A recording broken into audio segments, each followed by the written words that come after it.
안녕하세요.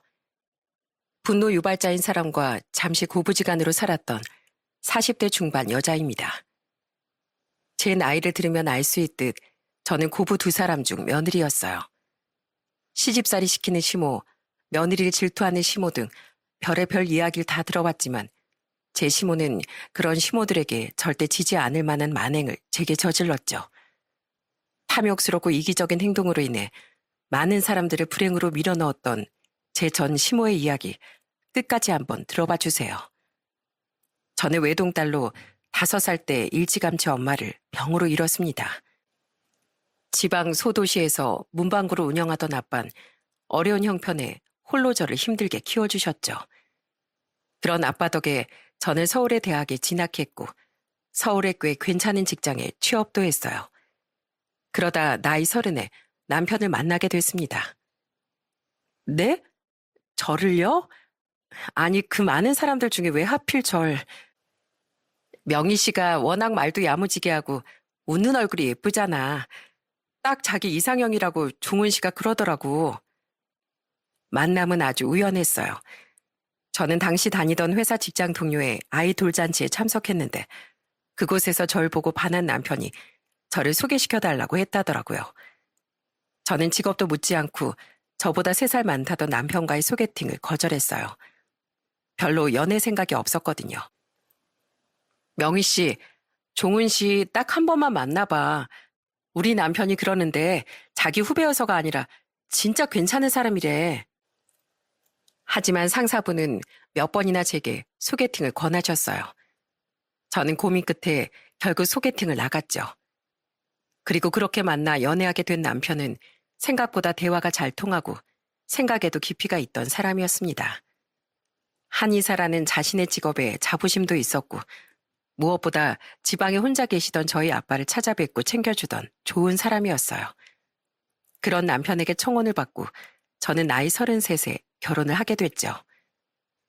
종훈 씨 부모님이 진짜 날 마음에 들어 하실까? 우리 집이 부끄럽다는 게 아니라 형편 차이가 심하니까 걱정돼서. 괜찮아. 이미 내가 다 말씀드리고 결혼 허락도 받아놨어. 그리고 부모님이 부자지 내가 부자인가? 넌 아무 걱정 안 해도 돼. 시댁은 사업으로 자수성가한 시부 덕에 꽤 넉넉한 편이었습니다. 반면 저희 집은 굳이 말하자면 썩 넉넉지 않은 형편이었기에 걱정이 됐죠.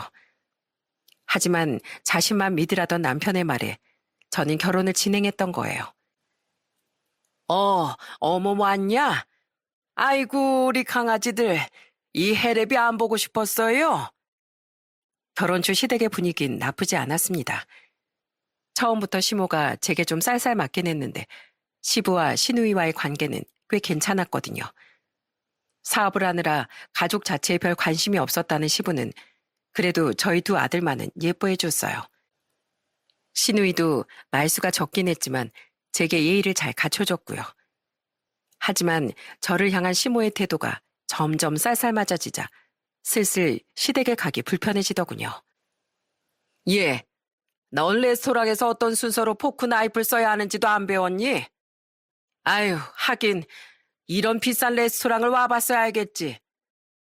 예, 어머마, 너 옷이 그런 거밖에 없니? 기왕 쇼핑할 거 백화점에서 좀 좋은 옷들로 좀 사. 내가 너랑 창피해서 외출이나 같이 하겠니?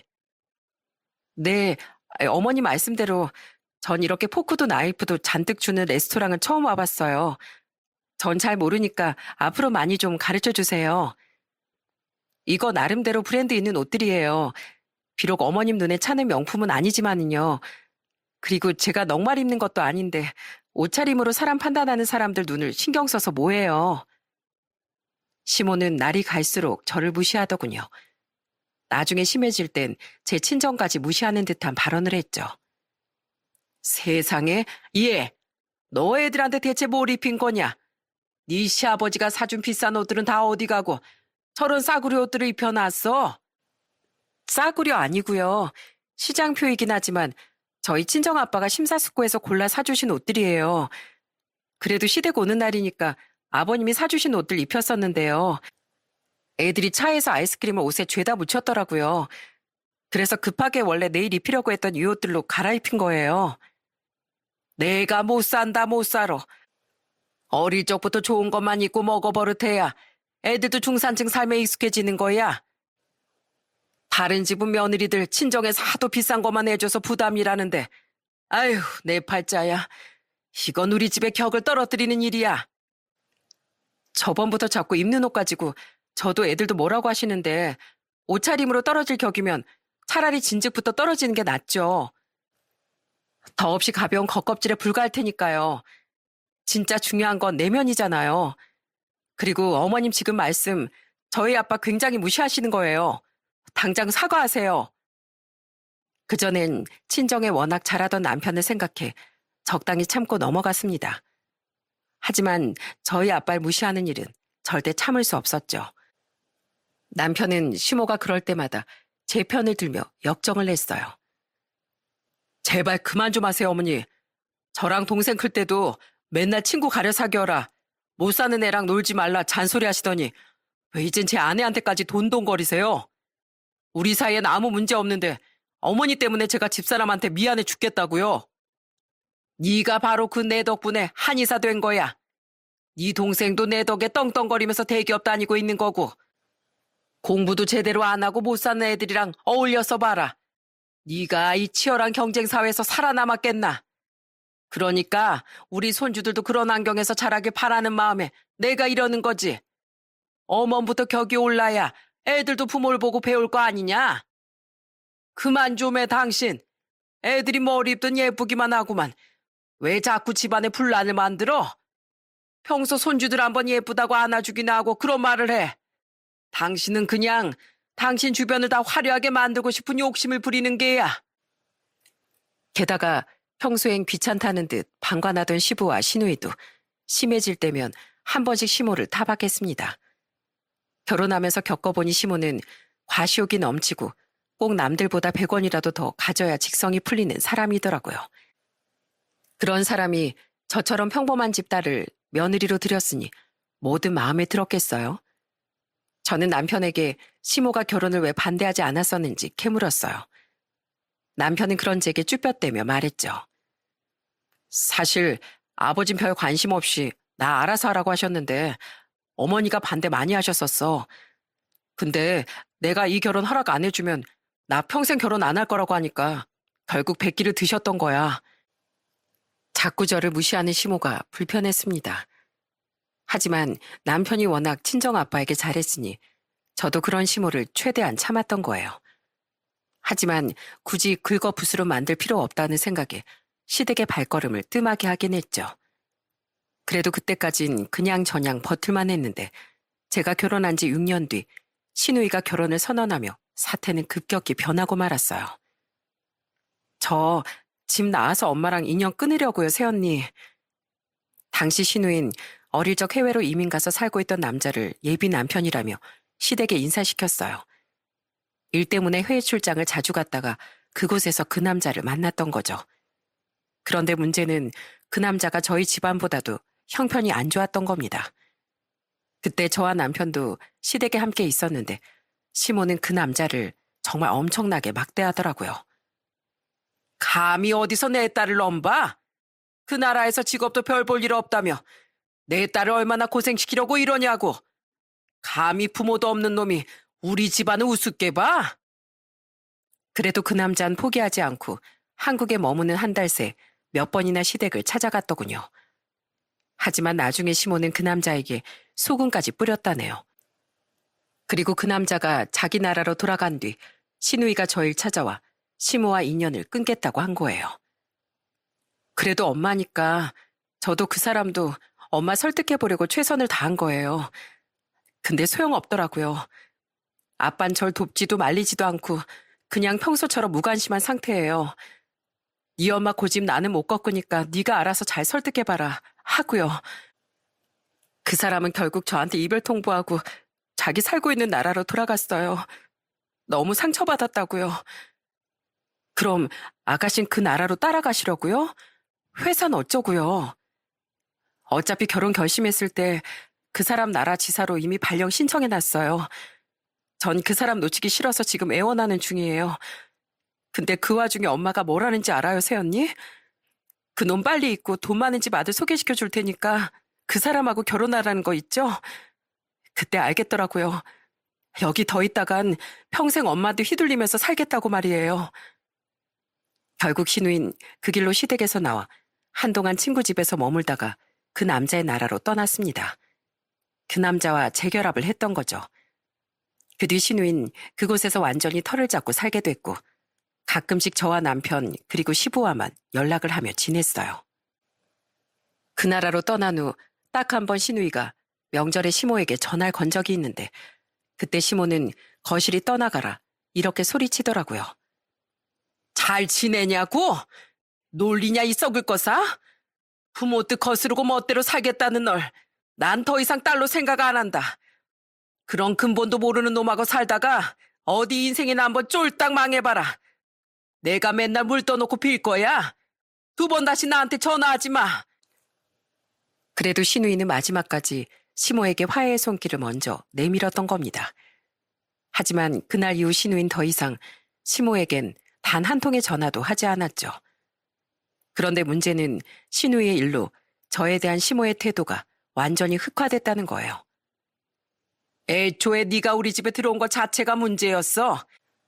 너 때문에 우리 집이 이렇게 풍비박산 난 거라고. 아가씨가 떠난 건 어머님이 결혼을 반대해서잖아요. 근데 왜 갑자기 저한테 그러세요? 너처럼 별 볼 일 없는 애가 우리 종훈이랑 결혼한 거 보고 희연이게도 옳다구나 싶어서 그런 거렁뱅이 만난 거잖아. 애초에 내가 너부터 결사반대라고 집에 들이지 말았어야 했다. 이래서 사람은 끼리끼리 어울려야 해가 없는 거야. 어머니, 희연이 일이 왜 집사람 탓이에요? 그 억지 좀 그만 쓰세요. 애초에 집이 잘 사고 못 사는 게 대체 왜 그렇게 중요해요? 어머님 그냥 돈 잘 버는 자식들이 결혼도 잘했다. 우리 이렇게 수준 높은 집안이다. 자랑하고 싶을 뿐이잖아요. 그러면 안 되니? 기왕 사는 거 기죽고 사는 것보다 떵떵거리면서 사는 게 낫지. 내 주위엔 다 그러고 사는데 왜 니들만 자꾸 내 말을 안 들어? 정신 차려. 인생은 보이는 게 전부야. 여보, 내가 말할게. 아니요, 어머님. 전 그렇게 생각 안 해요. 물론 돈도 중요하지만 어머님은 돈에 가려서 사람 자체는 보려고도 안 하시잖아요. 그 사람이 어떤 내면을 가진 사람인지 제대로 보려고 하지도 않고 대체 사람을 어떻게 판단해요? 저는요, 저희 아빠가 지극정성으로 키워주신 저 자신이 절대 별 볼 일 없는 애라고 생각 안 해요. 그리고 어머님한테 그런 사람 취급받으려고 제 발로 여길 더 이상 오지도 않을 거예요. 결국 참다 못한 전 더 이상 시댁에 발걸음을 하지 않았습니다. 그때 여전한 방관자였던 시부는 집안 꼴 잘 돌아간다 하며 방으로 그냥 들어가 버리더라고요. 아무리 남편을 생각한다고 해도 저를 하찮은 사람 취급하는 시모를 더는 보고 싶지 않았습니다. 남편은 제게 계속해서 사과를 했지만 차마 자신도 시모를 보러 가자는 말은 하지 못했죠. 그렇게 저는 한동안 남편과 아이들만 시댁에 보냈어요. 시모는 저희 애들에게 시큰둥했지만 시부가 저희 애들만은 예뻐했으니까요. 그런데 시모와 척을 진 지 1년쯤 됐을 때부터 남편이 자꾸 이상한 소리를 하지 않겠어요? 당신 오늘 회사 끝나고 곧장 퇴근한 거 맞아? 왜? 자, 이 사진 좀 봐. 여기 시내에서 다른 남자랑 시시덕거리고 있는 거 당신 아니야? 그거 퇴근길에 잠깐 시내 들러서 문구점에 갔던 거야. 그 사람이 대뜸 나한테 길을 묻길래 설명해 준 게 단데? 근데 이 사진은 어디서 났어? 우리 어머니 친구분이 지나가다가 당신을 봤대. 길만 설명해 줬다고? 어머니 친구가 보기론 당신하고 되게 가까워 보였다는데. 헛소리 하지 마. 대화 나눈 게 1분도 채 안 되는데 무슨 다정. 말도 안 되는 소리 하고 있어. 그렇지? 나도 혹시나 해서 물어본 거야. 여보, 당신 회사 근처에 어머니 지인이 하는 큰 갈비집이 있는 거 알지? 왜? 어머니가 그분 자주 만나러 갔다가 봤는데 당신 그 주위에서 자꾸 회사 사람인 것 같은 남자랑 보인다더라? 막 팔짱도 끼고 다니고 그런다는데 이거 어떻게 된 거야? 뭐? 내가 미쳤어?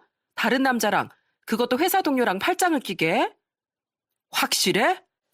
그럼 어머니가 뭐 헛거라도 봤다는 거야? 어머니가 당신이 맨날 메고 다니는 갈색 가방을 확실히 보셨대. 당신을 진짜 본 게 아니면 당신이 맨날 그 가방 메고 다니는 걸 어머니가 어떻게 알겠어? 글쎄, 난 아니라고. 저번부터 당신 대체 왜 이러는 거야? 당신 나 못 믿어? 남편은 자꾸만 제가 다른 남자와 시시덕대고 다닌다는 듯한 말을 하더군요. 그런데 처음엔 역시 아니지? 하고 웃던 남편은 갈수록 제게 의심스러운 눈빛을 보내더라고요.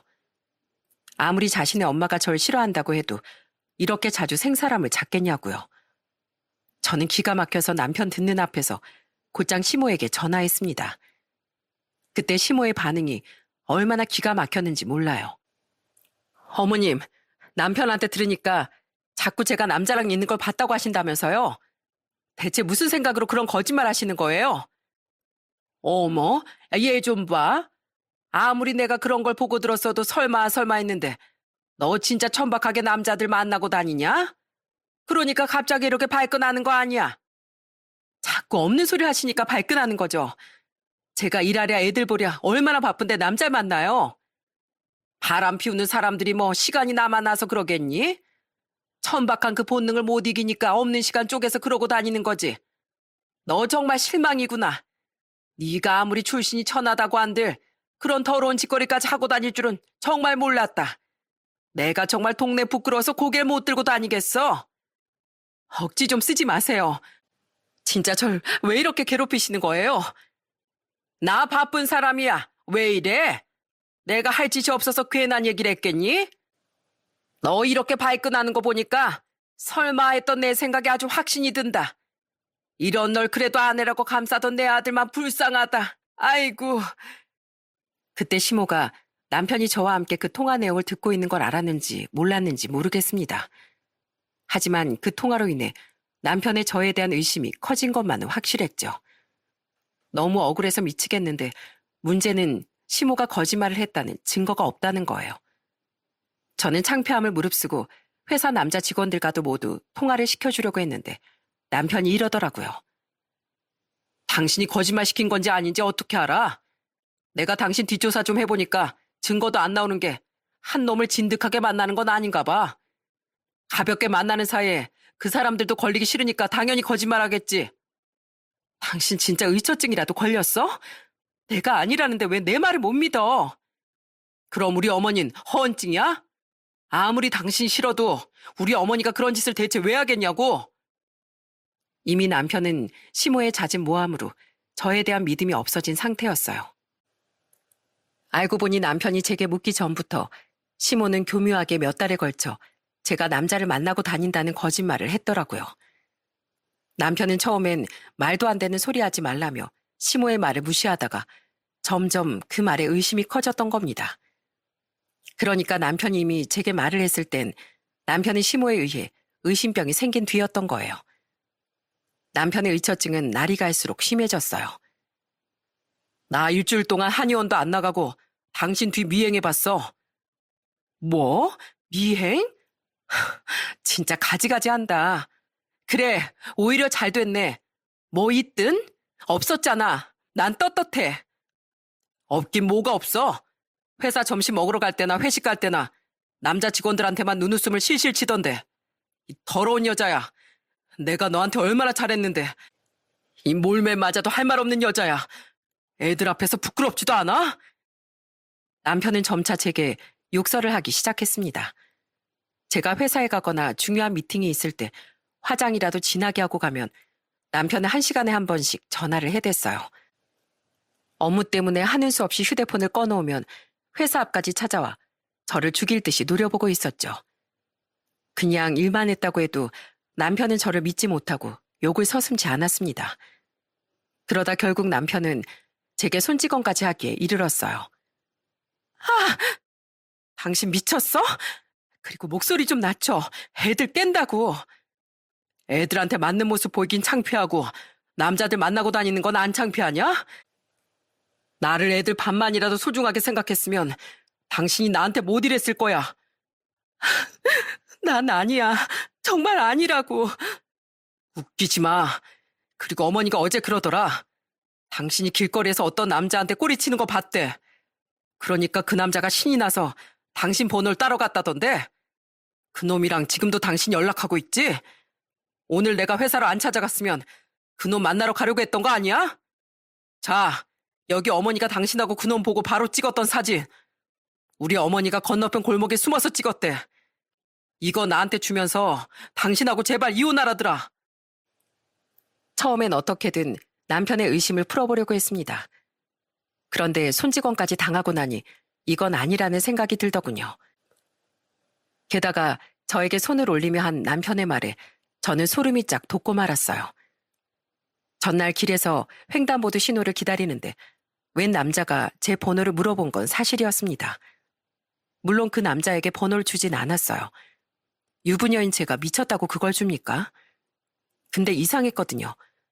당시 41살이던 제가 동안이었던 것도 아니고 외모가 특출난 것도 아닌데 갑자기 제 번호를 물어본다는 게요. 그런데 남편의 입에서 시모가 나온 순간 시모가 또 이간질을 했구나 싶더라고요. 이미 의처증에 눈이 돌아갈 대로 돌아간 남편은 시모의 말에 아무런 의구심도 갖지 않게 된 거죠.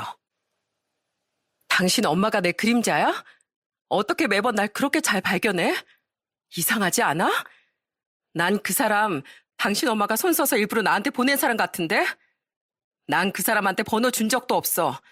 어머님이 또 거짓말 하시는 거야. 여기 연락처 목록 봐봐. 당신이 하도 의심해서 나 웬만한 남자들 번호도 다 지웠어. 여기 새로운 남자 이름이 어디 있어? 숨기려고 하면 뭘 못 숨겨? 그리고 이상하긴 어머니도 내가 걱정되니까 당신 뒤를 좀 밟으셨나 보지. 어디 진실을 말할 때까지 메타작 한번 당해봐. 어릴 적 아빠에게 회초를 맞은 이후로 누군가에게 손찌검을 당한 건 난생 처음이었습니다. 저는 남편이 잠든 뒤 아이들을 데리고 집을 나왔어요. 이혼하자는 쪽지와 이혼 서류를 두고 말이죠. 이대로는 정말 남편이 무슨 일이든 낼 것 같았거든요.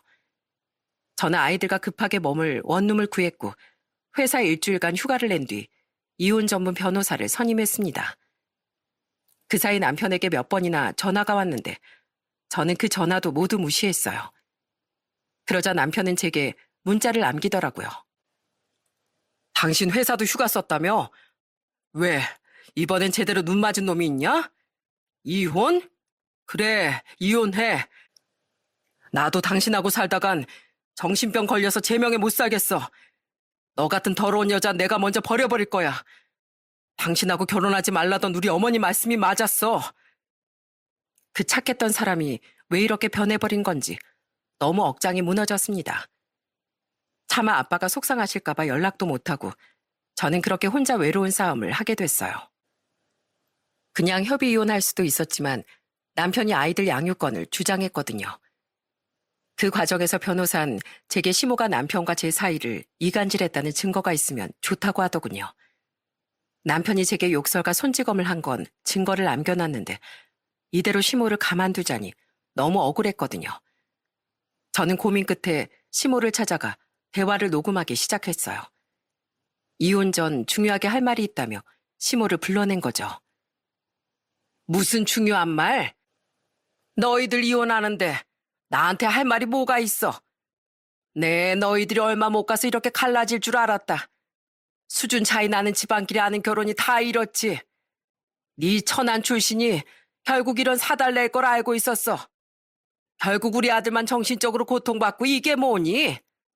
그래도 우리 아들이 예정을 생각해서 너한테 위자료 청구는 안 한다더구나. 못하는 거겠죠. 제가 바람을 피운 적이 없으니까 당연히 증거도 없을 테니까요. 그리고 자꾸 천하다 하시는데 사람한테 그런 말 자체라는 어머님이 더 천해 보이는 거 아시죠? 자, 저희 둘뿐이니까 이제 솔직하게 말해보세요. 어머님이 저 이혼시키려고 작정하고 이간질 시켰던 거죠? 어머님이 사람도 써서 제 번호도 따게 시켰던 거죠? 천해? 기가 막혀서 원. 그리고 내가 안 그랬는데? 게다가 이제 와서 그게 뭐가 중요하니? 그렇게 널 싸고 돌던 내 아들이 이제야 네 바닥을 보고 네가 싫다고 하는데 난 처음부터 네가 끔찍하게 싫었다. 그러니까 쓸데없는 말 하자고 나 이렇게 불러내지 말고 얼른 깔끔하게 이혼해라. 솔직히 난 네가 낳은 네 애들도 싫다. 양육권도 그냥 빨리 네가 다 가져가 버렸으면 좋겠어. 아이, 그래야 우리 아들이 호흡 없이 새 출발할 거 아니니? 그렇게 나가 떨어지길 바라는 마음으로 구박해도 안 떨어지더니만 네가 드디어 내 눈앞에서 사라지는구나. 그럼 잘 가렴. 너랑 마주보고 있으니까 자꾸 내 급이 떨어지는 느낌이라 불쾌해서 그만 가련다. 하지만 여우 같은 시몬은 끝내 자기 입으로 실토하지 않았습니다. 저를 보며 실실 쪼개는 표정과 애둘러 하는 시모의 말이 분명 시모의 지심을 말해주고 있었건만 혹시 모를 증거 수집에 대비했던 것 같아요. 게다가 저는 사람을 써서 뒷조사도 했었는데 시모의 만행에 대해 정황까진 포착했었지만 정확한 증거를 잡지 못했습니다. 그래도 양육권 가지고 온 걸로 만족하시죠? 겨우 조종훈 씨가 김명희 씨에 대한 집착이 수그러들었는데 계속 분쟁을 이어가면 또 언제 마음이 바뀔지 모릅니다. 하지만 그때의 대화로 법원은 제가 시모로 인해 받은 정신적 고통을 받아들여줬어요.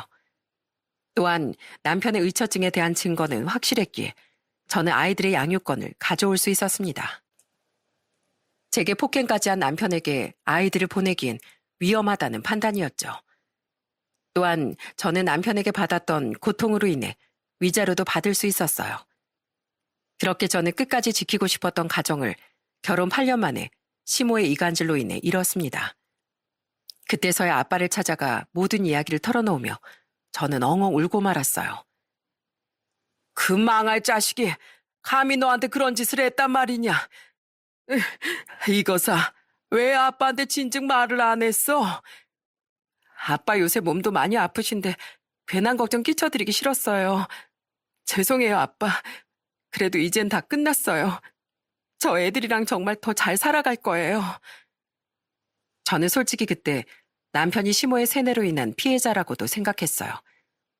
하지만 저를 끝까지 못 믿었던 남편에게 큰 배신감을 느꼈고 무엇보다 갈수록 거칠어지는 남편을 더는 견딜 수가 없어 이혼을 택한 거죠.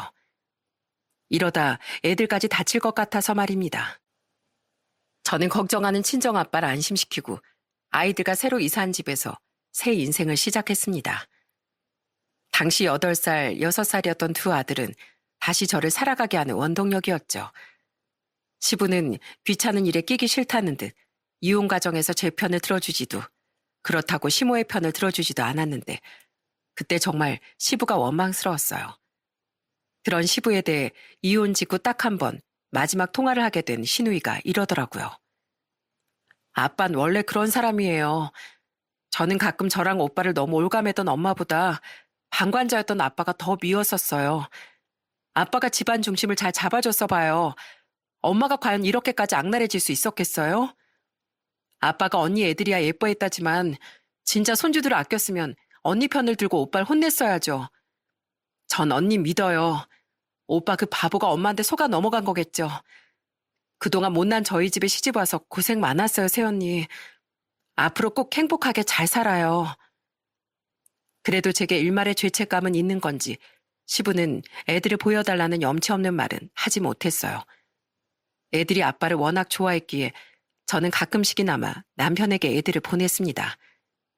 적어도 애들에게만은 딱밤 한 대, 아니 야단도 제대로 못 치던 사람이었으니까요. 그런데 양육권 가지고 그렇게 싸워댈 때는 언제고 이혼한 지 얼마 되지 않아 남편은 연락을 뚝 끊더라고요. 엄마, 아빠 왜 우리 보러 안 와요? 아빠가 바쁜 일이 좀 있으신가 봐. 대신 엄마가 2배로 우리 민욱이 민규한테 잘해줄게. 아직 아이들이 어렸기에 저는 이혼에 대해 설명해 줄 날을 훗날로 미뤘습니다. 그렇게 저는 전보다 친정에 자주 왕래하며 아이들과 셋이 3년이라는 시간을 살았어요. 이제 끔찍한 저 시댁에 대한 기억도 잊어가며 살 때쯤 갑자기 제 회사 앞으로 누군가 찾아왔더군요. 어머마, 잘 지냈니? 그 사람은 바로 저를 이혼시킨 장본인인 시모였습니다. 처음 봤을 때 오랜만에 과거의 기억이 떠올라 정말 구역질 나기 싫었어요. 하지만 제발 자신에게 이야기할 기회를 달라며 눈물까지 흘리던 시모 때문에 저는 하는 수 없이 근처 카페로 자리를 옮겼죠. 길거리에 시모와 서 있자니 퇴근길인 같은 회사 사람들이 많아서요. 내가 반갑지 않겠지? 나도 안다. 근데 내가 더 늦기 전에 너한테 꼭 할 말이 있어서 이렇게 찾아왔어. 시모는 카페에 앉자마자 흐느끼며 이야기를 시작했어요. 그리고 시모가 시작한 지난 3년의 이야기와 시모의 근황은 꽤 충격적이었습니다. 대체 왜 찾아오셨어요? 애들 아빠도 애들이랑 연락 끊은 지 오랜데요. 사실 그거 다 나 때문이다. 그래, 어멈 네 말이 맞았어. 사실 예전에 다 내가 너랑 우리 종훈이 이혼시키고 싶어서 꾸민 일이었다. 너한테 길 물어본 사람도 네 번호 물어본 사람도 전부 내가 고용했던 거야. 말만으론 우리 아들 믿음을 100% 얻기 힘들 것 같아서 말이야. 그리고 내 계획은 완벽하게 성공했었지. 네, 알아요. 그때 제대로 된 증거를 못 잡은 게 천추아니었죠. 근데 그 얘긴 갑자기 왜요? 저 약 올리려고 오셨어요? 아니다, 아니야. 난 진짜 우리 아들이 잘 되길 바라는 마음에서 널 떼어놨었다. 그리고 너랑 이혼하고 얼마 안 돼서 내가 우리 아들한테 집안도 좋고 외모도 훌륭한 처자를 소개시켜 주었어. 얼른 널 잊고 새 출발하길 바라는 마음에서 말이야. 저랑 이혼한 지 얼마나 됐다고. 아니, 더 이런 말 하고 싶지도 않네요. 그래서요? 너에 대한 의심병에 배신감도 컸던 우리 아들은 애들 양육권까지 뺏기고 많이 힘들어했다.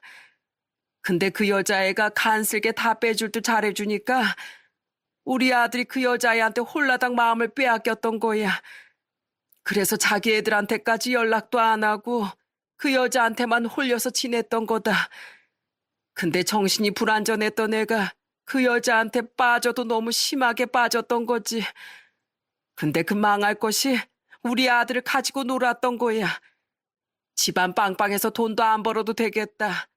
그 여자가 돈 펑펑 써대면서 양다리도 아닌 오다리를 걸치고 있었더라고. 그걸 알게 된 우리 아들한테 걔가 뭘 했는지 아니? 그렇게 순진하니까 네 엄마한테 속아서 조강지쳐도 자식도 다 버렸지. 라고 했다더구나. 그 여자에게 처절하게 버림받은 뒤 원래도 가지고 있던 마음의 병이 심해진 전 남편은 결국 장기간 정신병원에 입원까지 했다고 합니다. 심으로 인해 망가지기 시작했던 정신이 그 여자에게 버림받은 후 완전히 무너졌던 거죠. 그리고 그곳에서 치료를 받으며 전 남편은 자신이 심한 의처증이었다는 걸 드디어 깨달은 거예요. 그 모든 일이 제 말대로 시모가 꾸민 일인 걸 바보같이 그때 깨달았던 겁니다. 이후 병원에서 퇴원한 전 남편은 자신의 부모 집을 찾아가 완전히 난장판을 만들어놨다는군요. 내가 얼마나 무서웠는지 모른다. 자기랑 자기 동생을 이렇게 망가뜨린 건 바로 나랑 방관자였던 내 남편이었다면서 걔가 아주 소리를 고래고래 지르면서 울더라고. 그리고 나 때문에 모든 걸 다 잃었다면서 어머닌 천벌받을 거라고 저주까지 퍼붓더라. 그 뒤로 아들은 한의원의 일자리도 다시 안 구하고 사라져버렸어. 겨우 수소문해서 그 애를 찾았더니 걘 지방의 한 허름한 원룸에서 막노동하면서 살고 있더구나. 자기 인생은 다 끝났다면서 말이야. 내가 데려오려고 해도 내가 또 찾아가면 아예 스스로 목숨을 끊겠다고까지 으름장을 놓더라. 시모는 시부에게 제발 아들 좀 어떻게 해보라고 애원했다는군요. 평소 자식에게 무관심했던 시부 또한 전 남편을 몇 번이나 찾아간 모양인데 전 남편은 계속 찾아오면 더 멀리 숨어버리겠다고 말했다고 했죠. 그 양반은 예전이나 지금이나 이게 다 내 탓이라면서 날 사람 취급도 안 한다. 근데 어머마, 만약 나에게 시간이 있다면 내가 어떻게 해서든 시간이 아무리 오래 걸려도 우리 아들 찾아가서 설득했을 게다. 내가 아니라 종훈이를 위해서 이렇게 인생이 망가지지 않도록 애원했을 거야. 그런데 어머마, 지난달 병원에서 그러더구나. 내가 암 말기란다. 나 이제 고작 석 달도 살까 말까라는구나. 비록 내 얼굴은 이렇게 멀쩡해 보이지만 원래 말기암이라는 게 죽기 전까지 멀쩡해 보일 수도 있대. 아직 우리 아들도 모른다. 그래서 내 너를 찾아온 거다. 어머마, 내가 예전엔 너에게 진심으로 미안했다. 정말 죽을 죄를 졌어. 근데 나 이렇게 가고 나면 평생 망가져서 살아갈 우리 아들 불쌍해서 어떡하니. 내가 아무리 죗값을 죽음으로 받았다고 한들 사실 우리 아들 못난 나 때문에 피해자가 된 거지 않니. 내가 죽고 나면 내 재산 중에 5억을 네 앞으로 남기마. 그러니까 제발 우리 아들하고 재결합 좀 해다오. 이렇게 부탁하마. 시모는 자신이 시한부 판정을 받았다고 말했습니다. 솔직히 그 말을 들었을 때 너무 놀라긴 했어요. 겉보기에 멀쩡해 보였던 시모가 곧 죽는다고 하니까요. 하지만 진심으로 제게 사과하며 아들을 부탁하는 시모를 보니 설마 이것까지 거짓말이겠어 싶더군요. 그렇다고 해도 저는 전 남편과 전혀 재결합할 생각이 없었어요. 아무리 전 남편의 상황이 딱해졌다고 한들 전 남편이 저를 믿지 못했다는 것, 그리고 제게 손까지 올렸다는 건 불변의 진실이었으니까요. 저는 시모에게 냉랭한 표정으로 이렇게 말했습니다. 어머님, 아니 아주머니 끝까지 돈으로 일을 해결하려고 드네요. 근데요, 전 5억이 아니라 50억을 준다고 해도 아줌마 아들이랑 재결합 안 합니다. 전 이미 큰 상처를 받았고 제 인생에 그쪽도 그쪽 아들도 발 들여놓게 할 생각 추호도 없어요. 사정은 안타깝게 들었습니다. 하지만 제가 해드릴 수 있는 일은 없네요. 이만 일어나겠습니다. 솔직히 당신 천벌 받은 거라는 말이 목구멍까지 차올랐습니다. 하지만 떠날 날을 받아둔 사람에게 차마 그런 잔인한 말을 내뱉을 순 없겠더라고요. 그렇게 집으로 돌아왔는데 자꾸만 마음이 무겁더군요. 그 좋은 한의사라는 직업도 가족도 정신적 건강도 모두 잃고 살아가는 시모에 의한 두 번째 피해자인 전 남편이 마음에 걸렸죠. 그래도 애들에겐 참 좋았던 아빠였는데 하는 생각에 마음이 약해졌어요. 결국 저는 아주 오랜만에 전 남편에게 전화를 걸었습니다. 다행히 번호가 바뀌지 않았는지 전 남편은 조금은 놀란 목소리로 제 전화를 받았어요. 당신이 나한테 무슨 일이야? 혹시 애들한테 무슨 일 있어? 아니, 일은 당신하고 당신 엄마한테 있지. 기대는 마. 난 당신하고 다시 잘해볼 생각 추워도 없어. 근데 오늘 당신 엄마가 나 찾아왔었어. 당신 여자한테도 농락당하고 정신병원에서 입원도 오래 했었다며? 한의사도 그만두고 지금 막노동하면서 지낸다며? 뒤늦게 당신 엄마한테 당한 것도 다 알았고. 그래, 당신 말이 다 맞아. 그때도 당신 말이 다 맞았다는 걸 난 진즉 알았어야 했어. 내가 바보였다고. 게다가 애들하고 연락 끊고 다른 여자까지 만났었으니 미안해서 애들 보여달라는 말도 더 못하고 이렇게 살고 있었던 거야. 내 인생은 다 망가졌어. 그리고 날 이렇게 만든 어머니랑은 평생 인연 끊고 살 거야. 근데 어머니가 당신을 왜 찾아갔어? 당신하고 재결합해서 당신 마음 좀 돌려달라더라. 그러면 유산으로 5억을 주겠대서 거절했어. 당신 아직 몰랐지? 당신 엄마 암 말기래 시한부 선고받았대. 난 아직 당신이 원망스럽지만 모든 걸 잃은 데다 엄마까지 곧 잃게 될 당신이 그래도 애들 아빠니까 불쌍해서 이렇게 전화한 거야. 애들 생각해서라도 당신 인생 다시 잘 살아봐. 나랑 재결합은 안 되겠지만 애들 아빠로서 애들한테만은 잘 사는 모습을 보여야 하지 않겠어? 저는 마지막 정으로 전 남편에게 정신 차리라는 말을 해주기 위해 전화했던 겁니다. 하지만 돌아온 전 남편의 말은 그야말로 반전이더군요. 어머니가 암? 그거 보나마나 거짓말이야. 뭐? 그게 무슨 말이야? 어머니 저번엔 갑자기 자기가 심한 간경변이라면서 이식을 못 받아서 곧 죽는다고 했었어. 그러면서 자기 마지막 소원이 내가 다시 돌아오는 거라고 우는데 놀라서 아버지한테 전화했었어. 그러니까 그러시더라. 어머니 일주일 동안 친구들이랑 동남아 패키지 여행 갔다 왔는데 무슨 간경변이냐고. 어머니는 예전 당신하고 나 갈라놓을 때 그랬듯이 그냥 내 마음 돌리려고 뻔뻔하게 거짓말했던 거야. 그리고 나 일주일 전에도 아버지 전화 받았어. 그때 들었어. 아버지랑 어머니 종합 건강검진 결과 아무 이상도 없다고 말이야. 그런데 그런 사람이 갑자기 말기암? 아마 그 5억도 전부 거짓말일걸? 돌아가실 일이 아직 없는데 왜 놓어? 미안해, 민욱이 엄마. 내 어머니 끝까지 그렇게 당신 이용하고 농락하려고 했네. 당신은 날 생각해서 이렇게 진심으로 전화해줬는데 말이야. 당신 엄마 진짜 대단하다. 놀라워. 어메이징해. 내가 할 말이 없다. 근데 내가 전화 끊기 전에 이 말은 마지막으로 하자. 당신 그런 한심한 엄마 때문에 끝까지 자기 인생 망칠 셈이야? 정신 차려. 당신 엄만 당신 엄마고 당신은 당신이야. 그 말이 원동력이 안 되면 우리 애들이 생각해서라도 이 악물고 일어서. 애들한테까지 창피한 아빠 더는 되지 말란 말이야. 할 말을 마친 전 전화를 끊어버렸습니다. 그렇게 한심하게 살고 있는 전 남편도 저를 끝까지 농락한 시모도 다 짜증나고 싫었죠. 그래도 전 남편은 그러려니 했는데 아무리 생각해도 시모에겐 너무 약이 오르더군요. 결국 저는 다음날 시모를 밖으로 불러내 말했어요.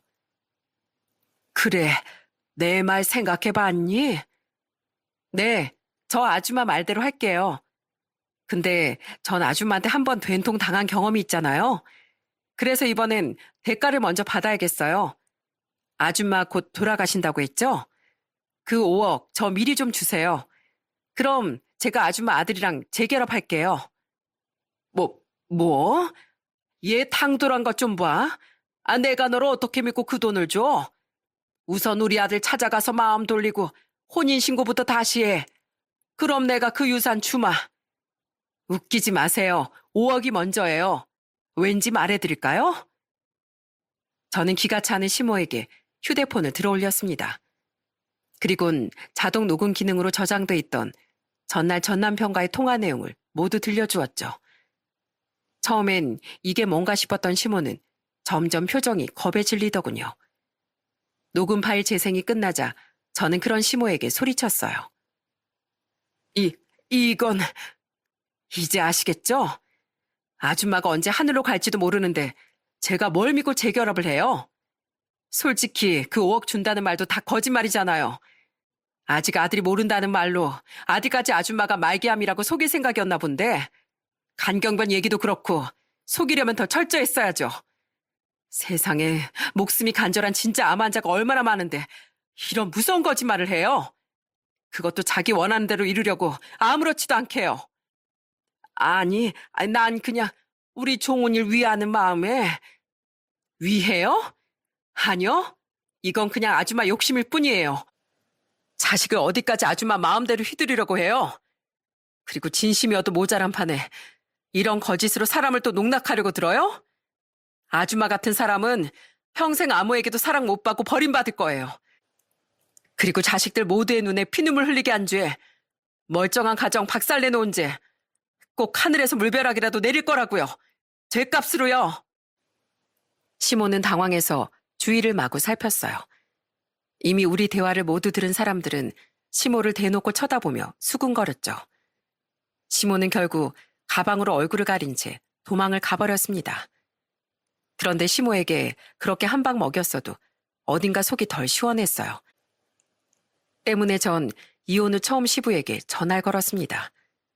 그리곤 아직 자신의 회사에 있다던 시부를 찾아가 처음이자 마지막으로 쓴소리를 했네요. 제가 오는 길에 보내드린 음성 녹음 다 들으셨죠? 저랑 애들 아빠가 한 통화 내용, 그리고 조금 전에 저랑 어머님이 한 말이요. 그래, 다 들었다. 상황도 모두 알겠어. 망할 여편네. 끝까지 이런 짓거리로 집안 망신을 시키는구나. 정말 미안하다. 아버님, 제가 그래도 애들 할아버지니까 마지막으로 예의 갖춰서 아버님이라고 불러드릴게요. 아버님 이 회사 보면 아버님이 성공한 인생인 것 같죠? 아니요. 아버님은 실패한 인생을 살고 계세요. 가정을 제대로 지키지 못한 가장을 누가 성공한 사람이라고 하겠어요? 아버님은 제가 이혼할 때도 지금도 말은 미안하다고 하시지만 가장으로서의 책임은 다 회피하셨잖아요. 근데 더는 그러지 마세요. 더 이상 실패한 삶을 이어가지 마시라고요. 아버님이 가정에서 중심을 진즉 잘 잡았다면 과연 집안이 이렇게까지 풍비박산 났을까요? 더는 모든 상황을 회피만 하지 말고 어머님 버리세요. 그리고 아직 되돌릴 수 있는 아들 더 늦기 전에 구하세요. 더는 후회할 일 아버님 인생에 만들지 마시라고요. 그래, 나에게 이렇게까지 쓴소리를 해준 사람이 여태 없었다. 나도 이건 아닌데 하면서도 어디서부터 손을 대야 할지 도통 모르겠더구나. 네 말대로 우리 아들을 끝내 놓치기 전에 내가 정말 달라져 보마. 어머마, 예전엔 내가 진심으로 미안했다. 그리고 이렇게 와줘서 고맙구나. 그래도 뭔가 느낀 게 있었는지 시부는 눈물을 글썽이며 덤덤히 말했습니다. 더 이상 얹을 말이 없었던 전 조금은 후련한 마음으로 시부의 회사를 나왔죠. 이후 시모는 시부에게 결국 이혼을 당하고 1년이 지난 지금은 혼자 쓸쓸히 살고 있습니다.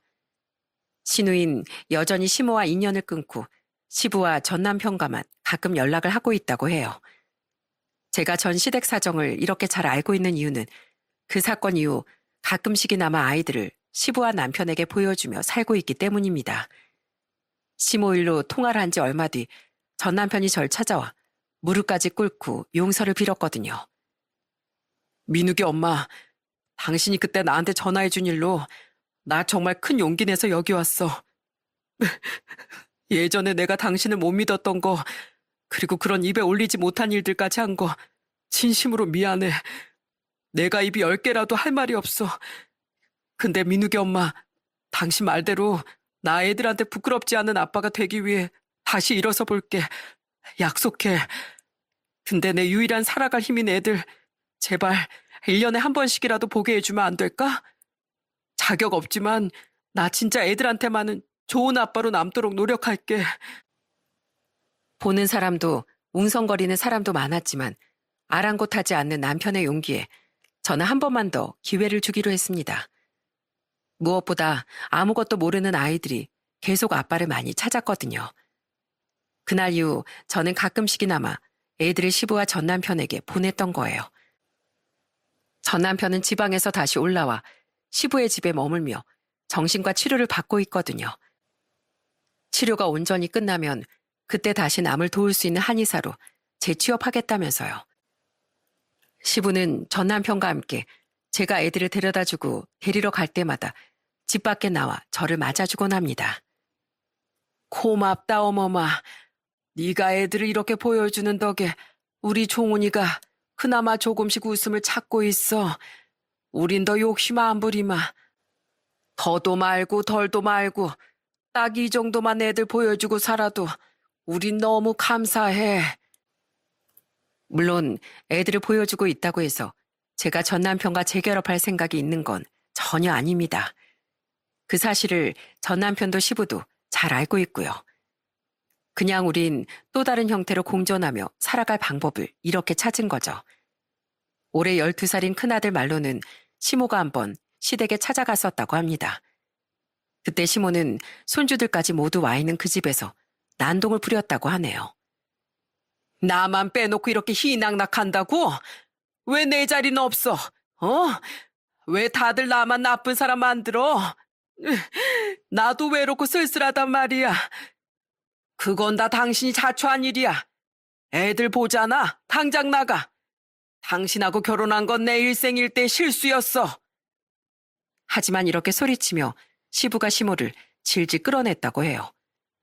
그 뒤 떠나지 않던 시모는 결국 전 남편이 부른 경찰에 의해 끌려갔다고 했죠. 결국 이기적이고 욕심 많은 시모는 가족들에게 버림받고 처참한 최후를 맞이해야 했어요. 제 결혼 생활은 이렇게 실패한 채 끝났습니다. 하지만 사람은 항상 더 나은 미래를 꿈꾸며 살아가야 한다고 생각해요. 전 남편은 전 남편대로 과거의 잘못을 딛고 앞으로 나아가기 시작했으니 이제 저도 과거는 모두 털고 앞만 보면 살아갈 생각이죠. 힘이 닿을 때까진 문방구 앞 학교 학생들을 위해 문방구 운영을 할 거라던 친정아빠를 자주 찾아뵙고 훗날 아빠가 노쇠하시면 서울로 꼭 모시고 오려고 해요. 또한 시모가 전 남편과 신우이를 어떻게 망쳤는지 절대 잊지 않고 저는 꼭 아이들의 인생을 응원해 줄 수 있는 엄마가 되기 위해 노력하며 살아갈 겁니다. 그게 실패한 결혼 생활로 인해 얻은 가르침이니까요. 가끔 주위 이야기를 듣거나 이런 유튜브 사연을 들으면 제 전 시모 같은 실수를 하는 부모가 종종 있는 것 같습니다. 부디 제 사연이 그들의 귀에 꼭 가 닿았으면 좋겠어요. 그래서 자식을 향한 지나친 욕심과 잘못된 사랑은 결국 자식의 인생을 수렁으로 밀어 넣는다는 깨달음을 얻으셨으면 해요. 자식은 부모의 욕심을 이루어주는 도구가 아니다. 라는 말을 마지막으로 저는 이만 사연을 마쳐보겠습니다. 끝까지 들어주셔서 감사드려요.